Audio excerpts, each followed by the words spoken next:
ৰাজ্যজুৰি উদযাপন হৈছে হিন্দু সন্মিলন খাৰঘুলিবাসীৰ ৰাইজৰ উদ্যোগত হিন্দু সন্মিলন খাৰঘুলি ৰাজহুৱা খেলপথাৰত অনুষ্ঠিত হৈছে হিন্দু সন্মিলনৰ আৰএছএছৰ শতবাৰ্ষিকীৰ সৈতে সংগতি ৰাখি এই সন্মিলনৰ আয়োজন কৰা হৈছিল হিন্দুসকলক একত্ৰিত কৰাৰ উদ্দেশ্যে এই সন্মিলন আয়োজকসকলৰ নামেৰে অনুষ্ঠানৰ শুভাৰম্ভণি হয় নিৰ্দিষ্ট বক্তাৰূপে অংশগ্ৰহণ কৰে হেমন্ত ধিং মজুমদাৰ অখিল ভাৰতীয় সংঘৰ মহাসচিব দিগন্ত বিশ্ব শৰ্মা বিধায়ক সিদ্ধাৰ্থ ভট্টাচাৰ্যই অংশগ্ৰহণ কৰে এই অনুষ্ঠানত সনাতনী সংস্কৃতিৰ ৰক্ষা আৰু সমাজ সংস্কাৰক লৈ এই সভাৰ আয়োজন কৰা হৈছিল ধৰ্মীয় সজাগতা গো সুৰক্ষা মহিলা সবলীকৰণৰ লক্ষ্যৰে এই সন্মিলনৰ আয়োজন কৰা হৈছিল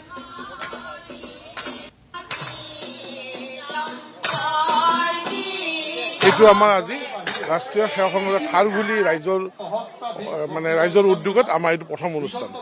ইয়াত আমাৰ আছে দিগন্ত বিশ্ব শৰ্মা আমাৰ স্থানীয় বিধায়ক সিদ্ধাৰ্থ বিশ্ব শৰ্মা আৰু মজুমদাৰ তেখেত আমাৰ হেমন্ত মজুমদাৰ আৰু আমাৰ অনুপমা দেৱী হিন্দুক একত্ৰ নাই আমি এতিয়া চাওঁ মই আজি মোৰ ভাষণতো কৈছো যে হিন্দু বুলি ক'লে তোমাৰ মানুহে কিছুমান বেয়া আমি হিন্দুৱে এইটো আমি ধৰ্ম যেতিয়া হিন্দুৱে জন্ম লাভ কৰিছো এইটো তোমাৰ মুছলমান বুলি ক'ব নোৱাৰো নহয় গতিকে আমাৰ আজিকালি নৱপ্ৰজন্মই আমিও যেতিয়া বিপদত পৰো তেতিয়া ভগৱানৰ ওচৰত যাওঁ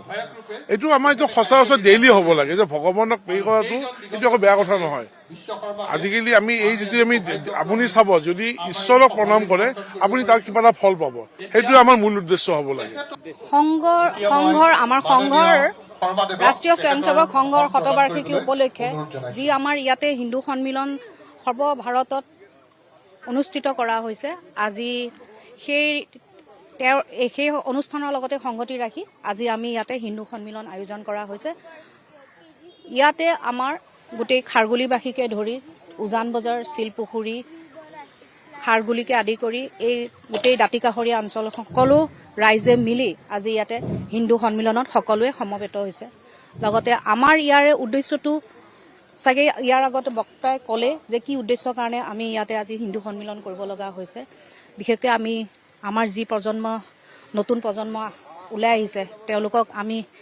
এইখিনিৰ দ্বাৰা এটা নীতি শিক্ষাৰ দ্বাৰা যেন হিন্দুৰ প্ৰতি আকৃষ্ট কৰিব লাগিব আৰু লগতে হিন্দুৰ প্ৰতি আমি হিন্দুত্বৰ যিখিনি আমি এতিয়া নতুন প্ৰজন্মই হিন্দুত্বৰ বিষয়ে অজ্ঞাত হৈ আছে সেইখিনি বিষয়েও জানক এই আমাৰ প্ৰধান উদ্দেশ্য